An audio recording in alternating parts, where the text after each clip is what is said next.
What's up, you guys? Welcome back into another episode of iHeartRadio's official wrestling podcast, the Battleground Podcast. I'm your host, Battle. I'm going to bring in my tag team partner because it is NWA week here on the show. Last time we went big. This time we're going even bigger. Yesterday, we sat down and talked with the NWA Women's Champion, Camille. And, I got to say, today's guest was one that I kind of threw a curveball at Eli because this was a surprise guest for Eli. He wasn't expecting today's guest. And I said, hey, we're going to jump on, be here at this time. And then as soon as we jumped on, I told him so he didn't get nervous for our guest today. Yeah. So now you just get to see me being nervous. Growing up watching NWA and, that kind of turned into WCW.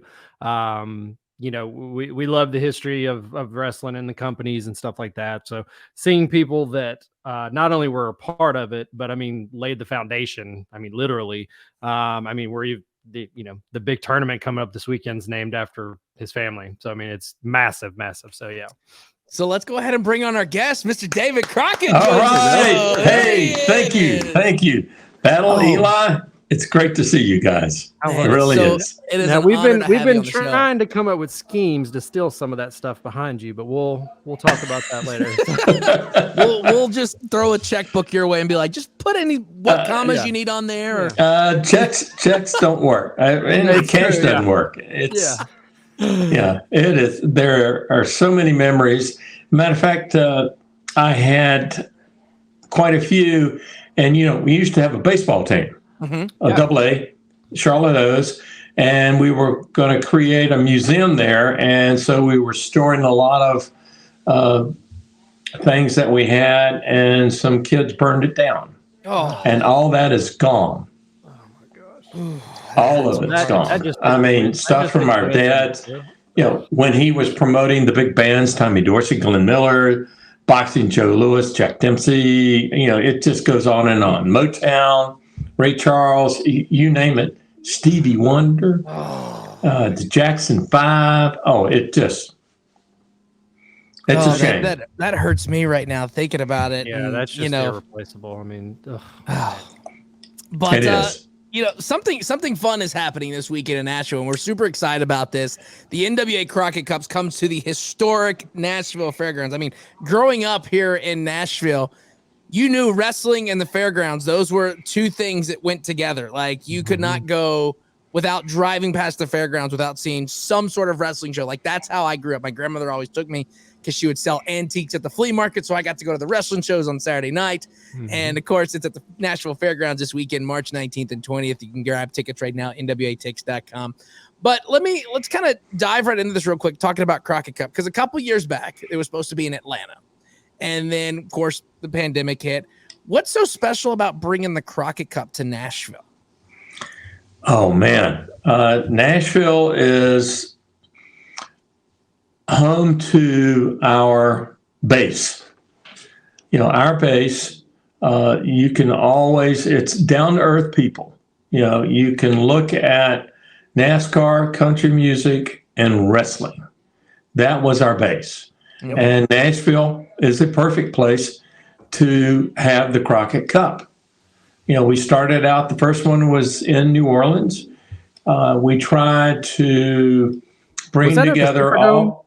Sorry to interrupt you there. Was that at the Superdome? Yes, it was. Yes, it was. Yeah, that was a massive way. Okay. I thought that's and it also was not our area.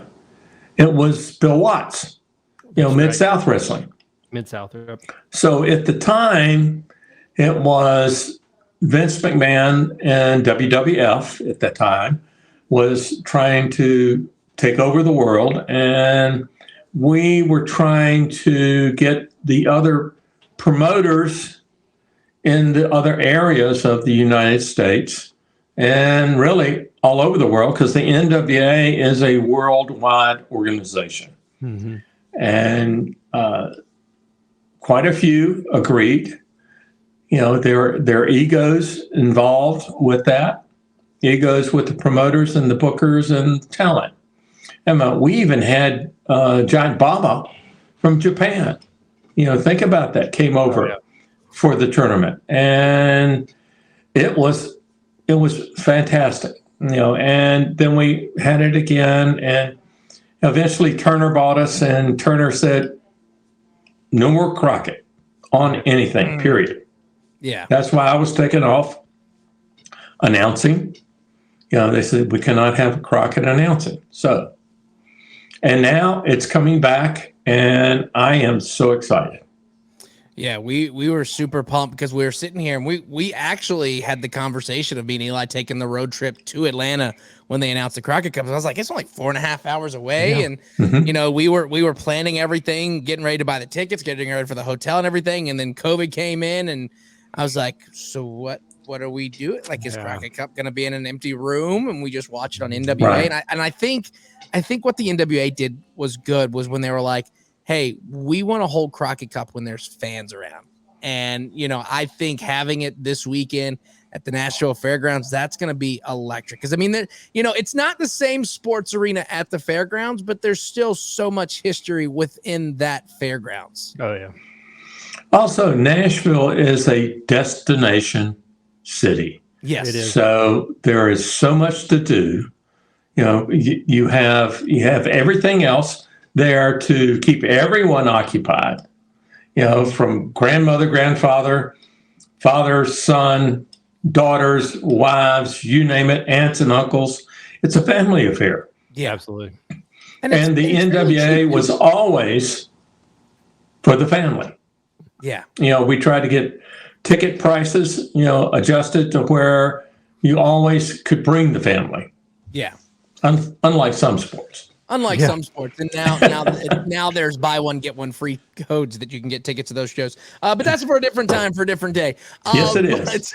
But I remember growing up going to the NWA shows, and then I remember growing up as getting into that teenage era of being able to go to the NWA TNA shows when Jeff was doing that at the fair. Yes. And I remember so many amazing things that had happened there. Like that was like, and it's funny that I say this because there's photos down here, but I was there the night that Jeff Jarrett won the NWA title. Here I am in my little Spider-Man shirt. Nice. 10 pounds ago. My little wrestling autograph book over here. And that was the night I don't think won. I've ever seen that picture, Battle. Oh, hey, listen. That is. You need to autograph it and then give it to Jeff. I think that's what I'm going to do. Yes. Yeah. Like he signed it, so I'm going to sign it and be like, this is for you, Jeff. But you got to be like, here you go, kid. I mean, I sit here and think about like the great times and getting to do stuff there at the fairgrounds, and NWA is synonymous with the fairgrounds, and it's an exciting thing. Right. And the philosophy, my father always had the philosophy of that eventually good will take over evil. They won't destroy them eventually, but that's always the struggle in wrestling, good against evil. And so we try not to insult the family or anyone in the family. And, we try to keep it from being, from being a family sport that you cannot bring your family to. Right. There's so many things today.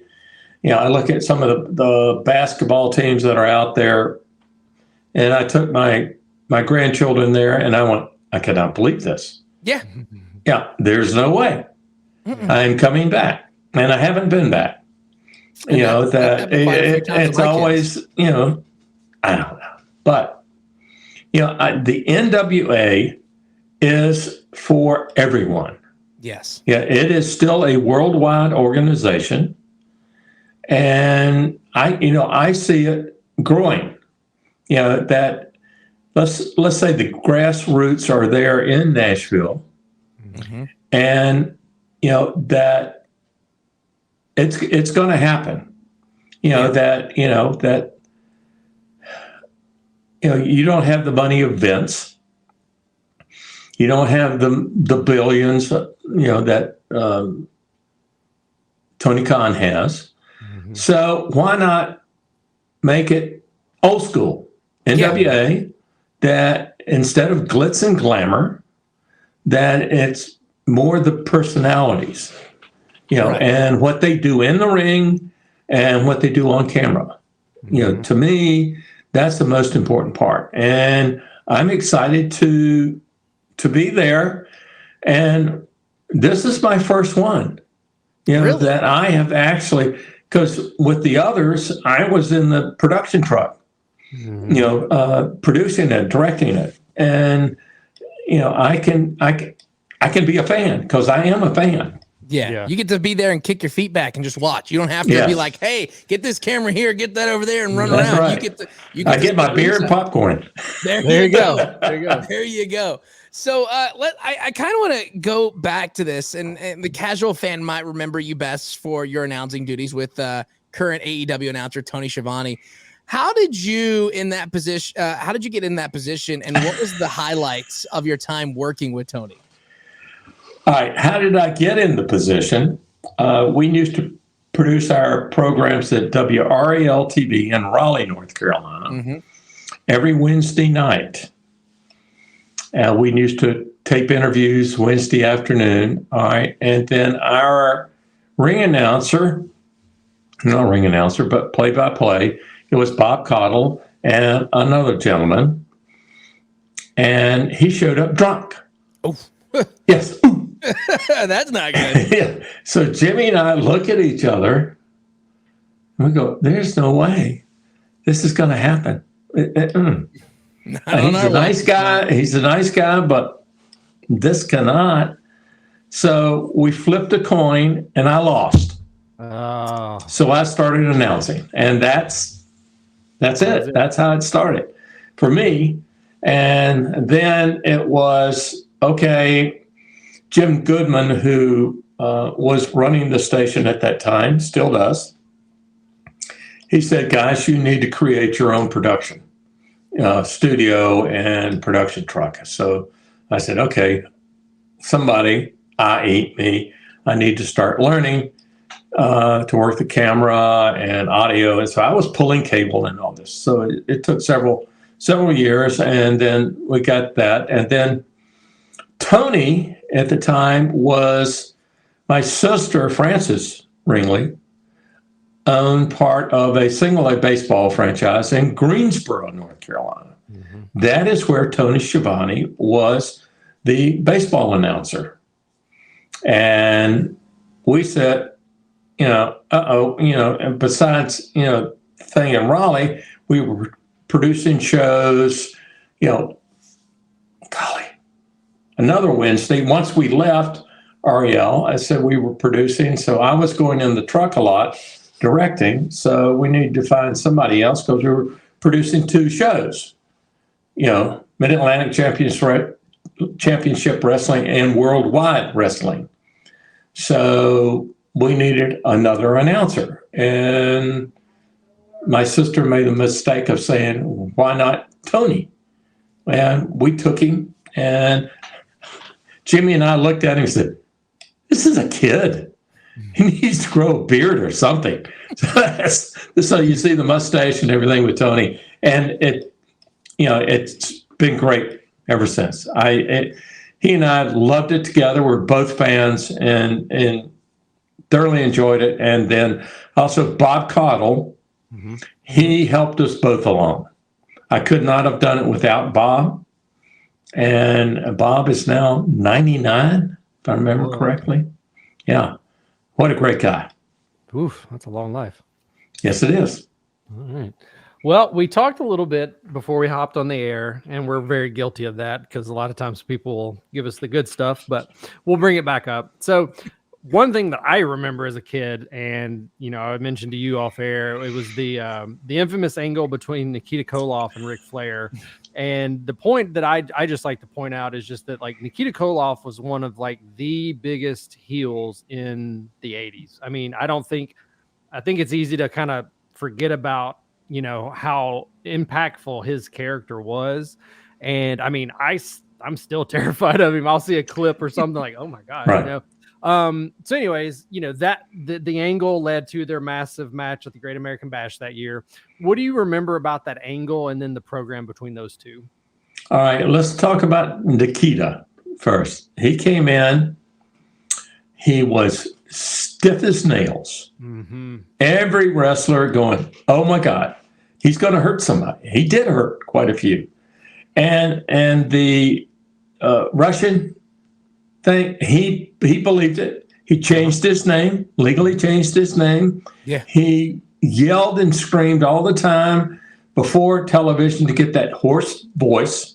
So he has it permanently, and he lived it 24/7, and he believed it.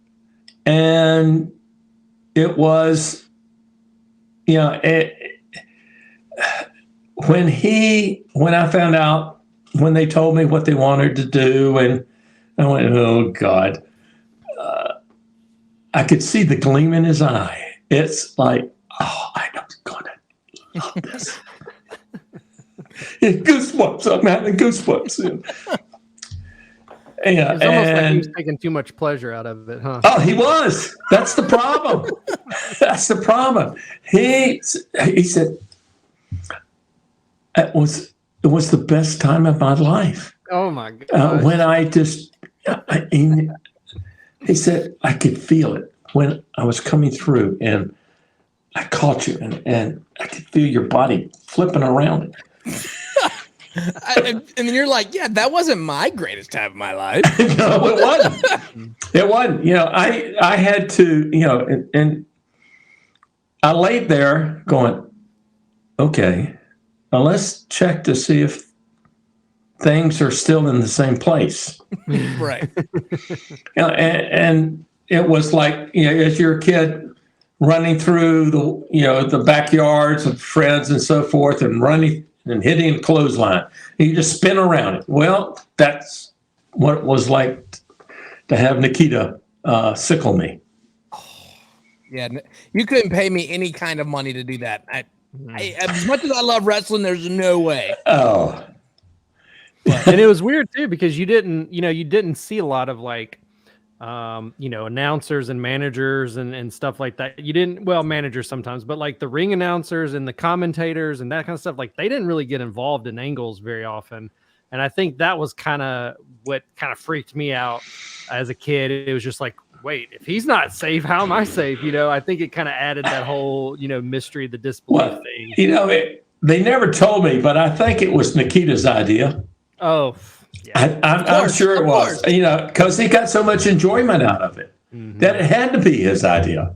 He said, oh, yeah, we'll get Rick involved, since Rick and David were in the plane crash and da-da-da. He said, well, okay, yeah. And so I guess he sold Jimmy and Dusty on it, and Ivan, he didn't care. Yeah. Throw you under the bus. As long as he's not going to get it, sure. Oh, your brother's like, so it's him, not me. Okay, we'll do right. it. Yeah. I've always wanted to do it to him, so why not let somebody else? Oh, that's that brotherly love right there, right? Yes. Oh man, there's not going to be some there's going to be some brotherly love this weekend again at the Crockett Cup. I mean, we're going to be talking to the Briscoes later this week, who's also in the Crockett Cup. That's kind of the fan favorite, them and La Rebellion. Again, NWA. Now, Crockett why Cup. are they the fan favorite? I'm going to have to ask. I would say that they're the hottest thing going on right now, and a lot of people are sleeping on La Rebellion. I think with the Briscoes, they're coming in from that notoriety of like Ring of Honor and being worldwide. And yes, La Rebellion is known worldwide, but to some people that just come into the NWA, I feel as if the casual wrestling fan would know more of the Briscoes than La Rebellion. But I think that I have a feeling that we're going to see for the Crockett Cup, it's going to be La Rebellion versus Briscoes.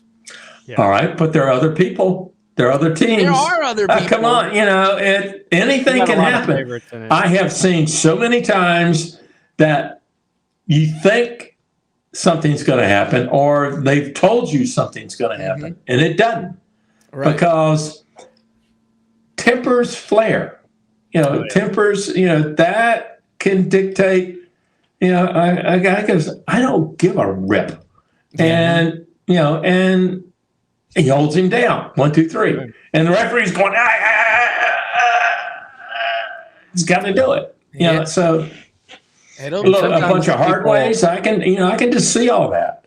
Yeah. I mean, I'm also people get in their heads too, that's like pressure. It's like, okay, I'm under the historic NWA banner. I'm wrestling at the historic Crockett Cup. I'm at historic national, so sometimes that weight, can kind of, the weight of the expectations can impact people's performances too. The adrenaline, that you're there, you're part of this event, and you get caught up in it, and the adrenaline takes over, and you go, I don't want to lose. Yeah.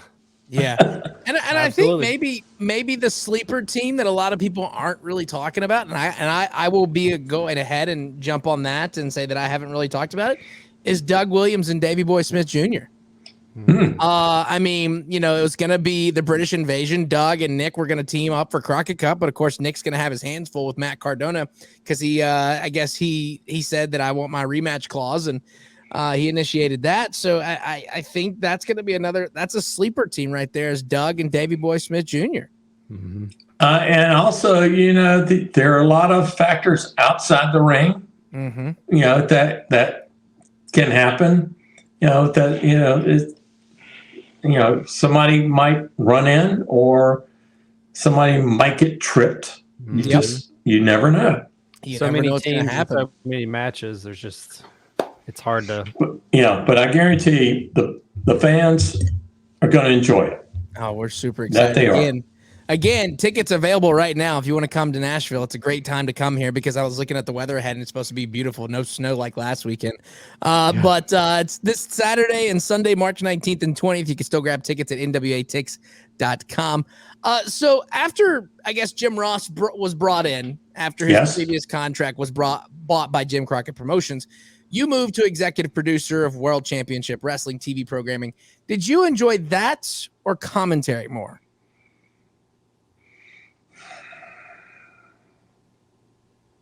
Or is this like asking? I enjoy behind the scenes. I was a big fan. I enjoyed doing some of the matches, more so as a twosome instead of a threesome. Mm-hmm. I think we step on each other, calling the action. We're, Jim Ross, Tony, and I were all fans, and so we, Jim Ross is an announcer, Tony is an announcer. I am not. I look at, I'm a fan. Yeah. Right. And you can know it. I'm screaming and yelling but so I could go behind and start directing and having the fan, the viewer, feel what I'm feeling, as far as, audio wise and video wise, that when somebody gets hit, I want to hear it. Oh. I want to see that sweat just blow everywhere and hear that the air get just knocked out of their lungs. Yeah. Yeah. And my younger brother, Jackie, he was our handheld operator, and he was great. He would take the hit. I mean, here they're coming at him, and I'm taking him. I said, "You're on," and knowing good and well that they're going to hit him as far as the body coming in to him, because he's hanging on the rope, the ringside, and he takes the hit to get the shot. And which was great. And we had, I had great camera guys, great audio guys, video guys, everybody. We were all just pumped every time. Yeah. And I think there's a testament to that people are still going back and watching those matches and watching those rivalries. I mean, if it wasn't top of the line, I mean, I think it'd have kind of been forgotten by now, one of the cool things that's been happening specifically to you in the last couple of years is you've been popping up on some AEW programming when they've been over in the Crockett territory. What has that experience been like working with them, considering they were very much influenced by JCP Productions and eventually became the WCW, and you're still seeing those seeds bloom in 2022?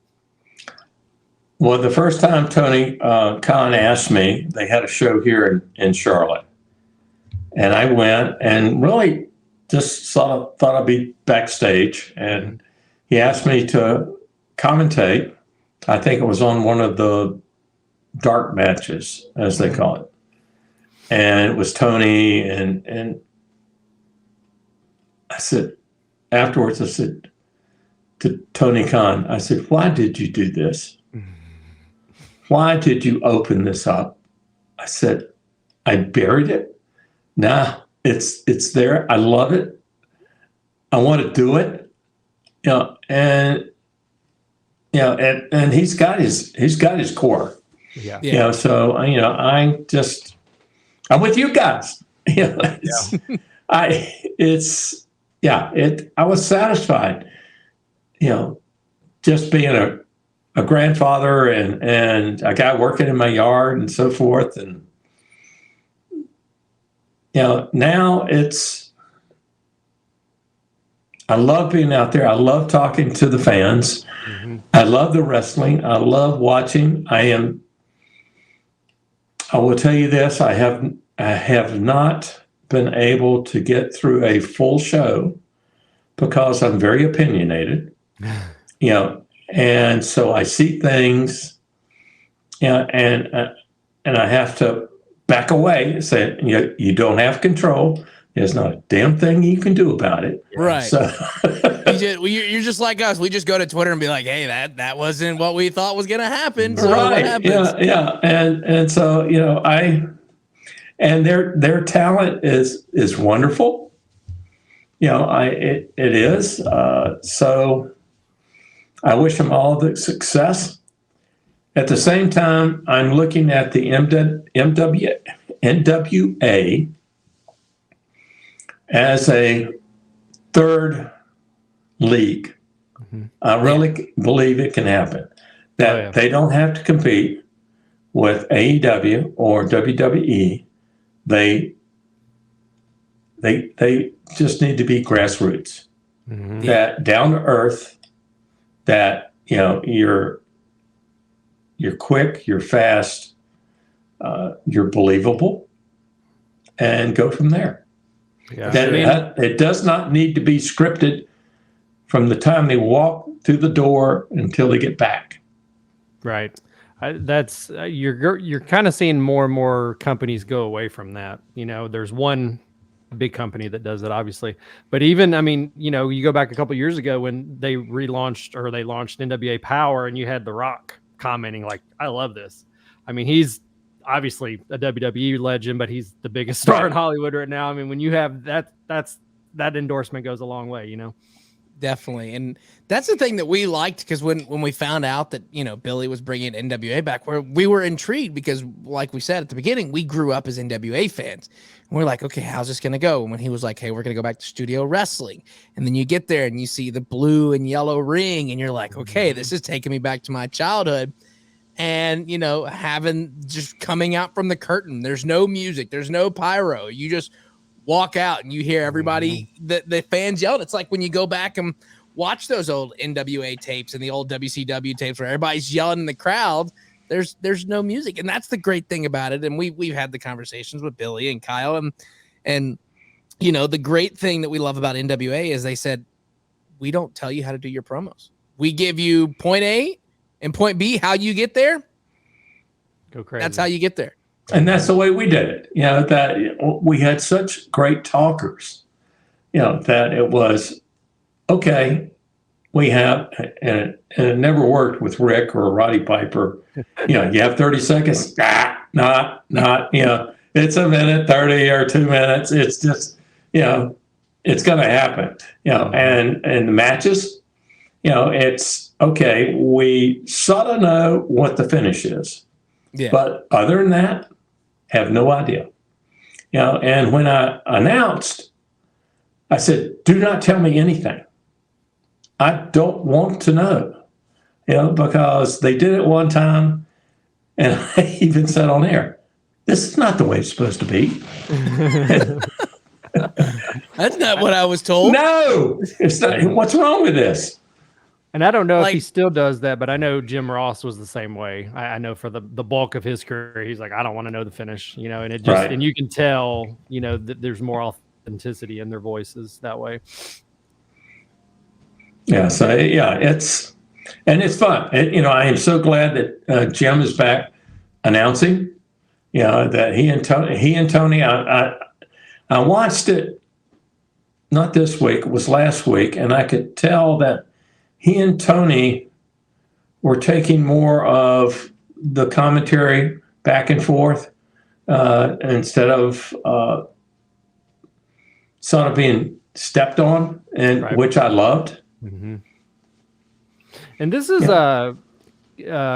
kind of bridging between that and AEW. What do you think about Sting still going in his 60s? Is that crazy to you, or do you think like if anyone could do it, he would be the guy that could still do it? Well, he's not taking any bumps.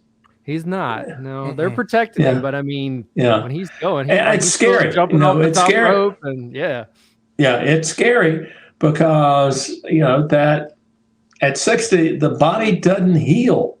And two, the amount of punishment his body has taken over the years, that it affects you. I mean, I look at Ole Anderson. He's in a wheelchair. Yeah. There are so many wrestlers that, from being slammed off and then going off the top ropes and everything else that, the landing on your back or your neck or your shoulders, it's arthritis is going to, jump on you with a big stick. Yeah. Yeah. And I worry about him. Hell, look at Ric Flair. Yeah. Rick wants to get back in the ring. Come on. That's crazy. You even hear rumors of like Hogan trying to do something and Flair, and it's like, it's, obviously we're fans. So, I mean, we want to see stuff like that, but then it's like, at what cost? I mean, like, right. Are you going to be paralyzed at it? Like what's, and then you go back and think like, Sting used to have a pain pill addiction, and he's very open about that. And right. It's like, he had pain. He had it for a reason. Absolutely. So I have to say this. One guy that I'm totally amazed with is Diamond Dallas Page. Oh yeah. Every night after the matches, ice packs on his knees, his neck, his elbows, and his back. Now look at him.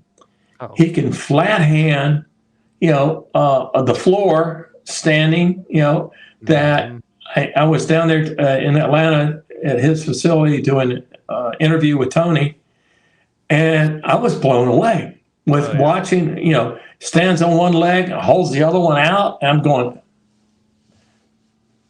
who the hell is this guy? What are you doing? Right. Yeah. I mean, I'm going to sell his video. He's got it. Hey, if anybody, if you look at the past and look at now, he's one man that has done it. Yeah. For sure. He's an incredible story, especially starting so late and then having the success that he did is just not and he's working common. with Jake Roberts, and Jake is, and Buff Bagwell. His house, But Jake with he had pills and everything else, and his smoking, he's always on oxygen when he's not doing the commentary. But he's still a funny guy.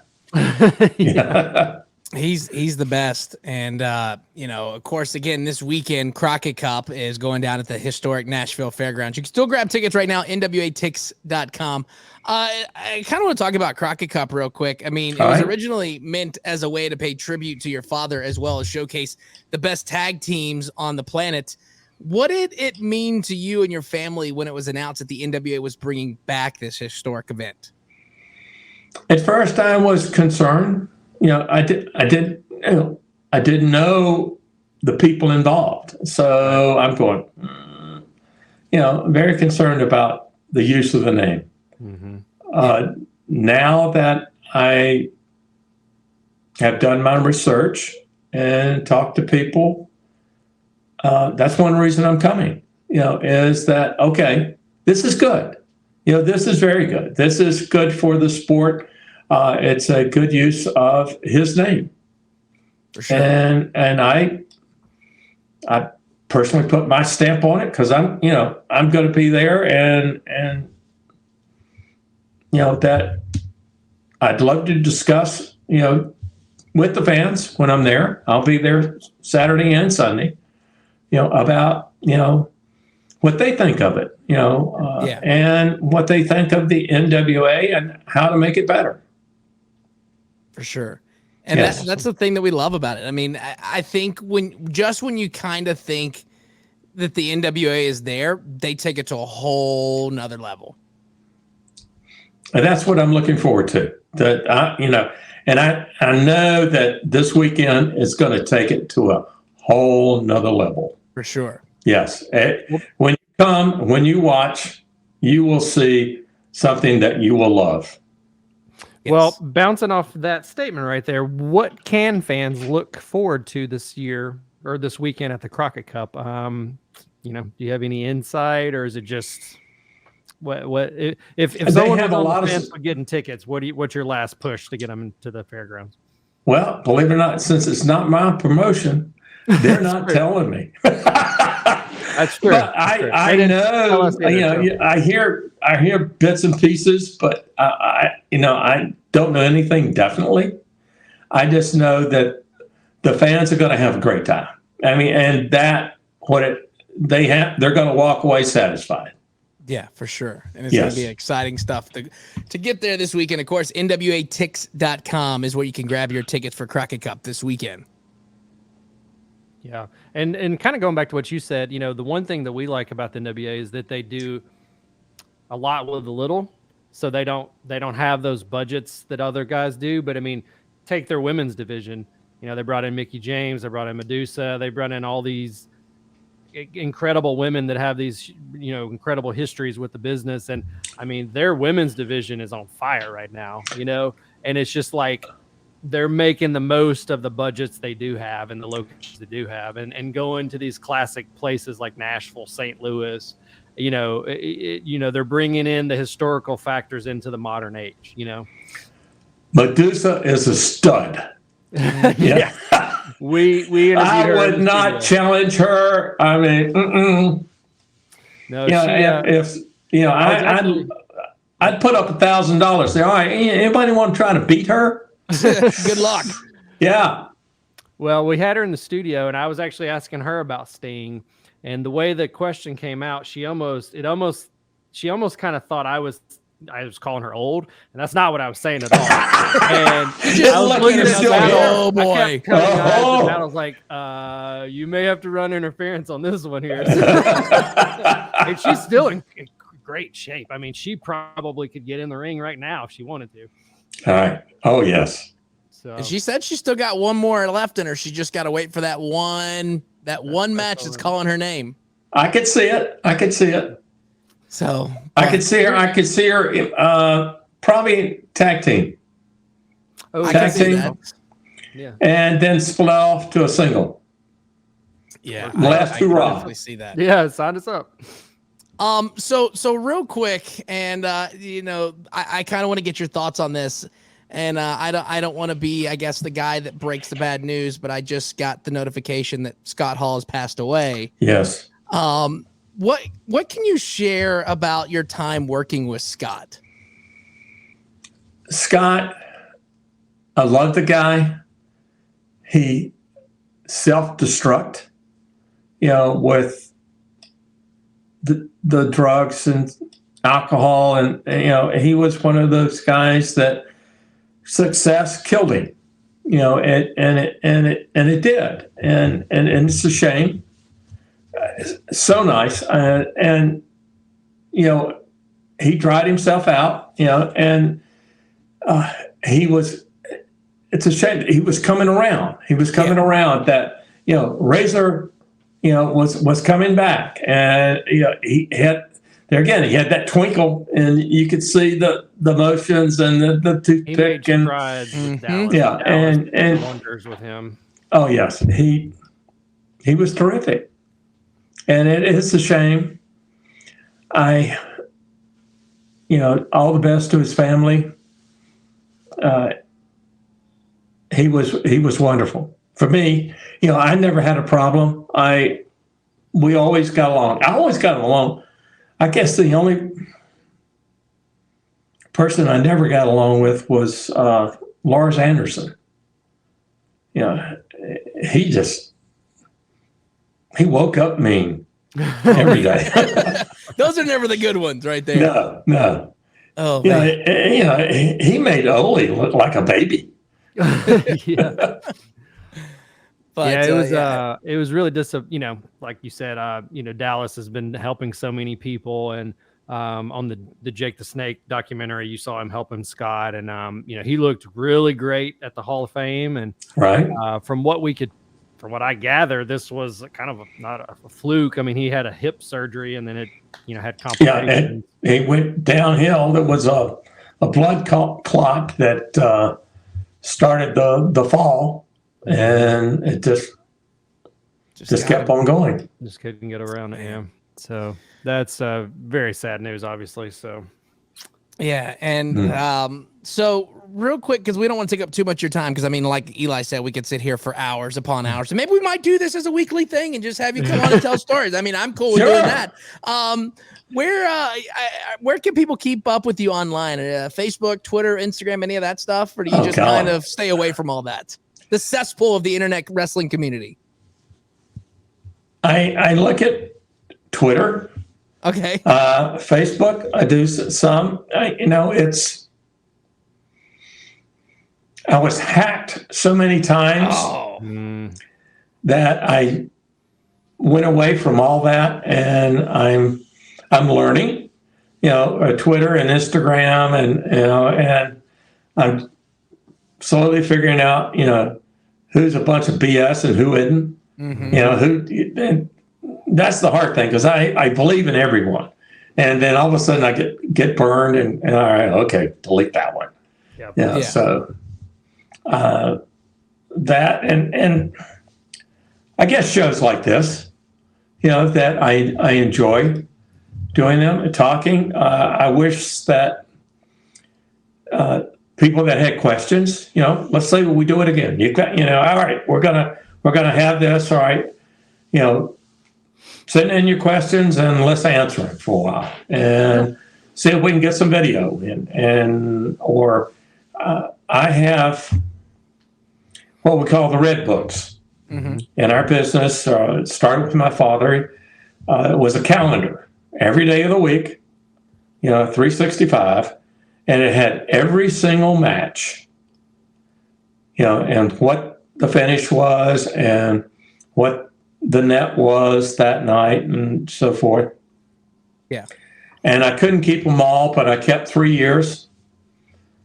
76, 77, 78. So those are 3 good years that we, and those are, I'm getting them digitized, because I don't want to lose them. And if there wasn't anything personal in those would be incredible. I would love to see that stuff, but I'm sure nothing personal fan, nothing personal. That's why, it's part of history. Oh, and I don't want, to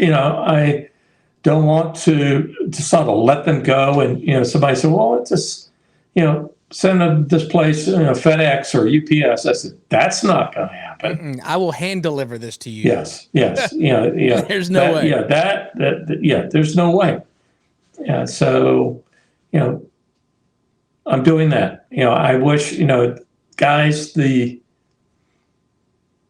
amount of footage, 16 millimeter, 2 inch, 3/4 inch, 1 inch, that Turner Broadcasting lost from my father's. And we always kept, think about this, he always kept a copy of the tape of the show, whether it was taped at WBT in Charlotte, GHP in High Point, WRL in Raleigh. All those were put away. And until the sale at Turner, we had every single one of them. And we also had 16 millimeter film that either my older brother Jimmy shot or I shot of matches, because we just didn't have videotape at that time. All that is gone. They picked it all up, and they don't know where it is. Vince. Of course they don't. They were calling me after the sale and said, "Where's all the tapes? Where's all the tapes?" Because even Georgia Championship Wrestling, all their tapes were gone. Mm-hmm. And I said, they sent them to Iron Mountain. I said, I know, I saw them. They sent them to Iron Mountain, but they can't find them. Oh, that's going to be one of those, like, in like 20 years, they're going to find it in a box somewhere, right. In somebody's attic. Hidden treasure or something. Like, I just don't understand how that happens. I mean, the video assets, that's one of the big parts of a sale like that. You know what I mean? Well, no, I can tell you why. And I guess we're getting off subject here, but no one, and I repeat, no one at Turner liked us, wanted us, besides Ted Turner. That track. No one. Yeah. And he took us and threw us up at them, said, all right, look at this wrestling. It costs less. They dominate the hour that they're in. Killed all the hours that they're in. Mm-hmm. Why can't you guys do this? This is the baseball, the basketball, and those executives. And it's a stigma. Wrestling is redneck, guys. They say it's redneck. It's beneath them. I look at, growing up, that, I asked my dad, people I know, these country clubs, he said, they won't let us in. He said, not going to happen. I said, really? Why? And he said, because it's wrestling. It's entertainment.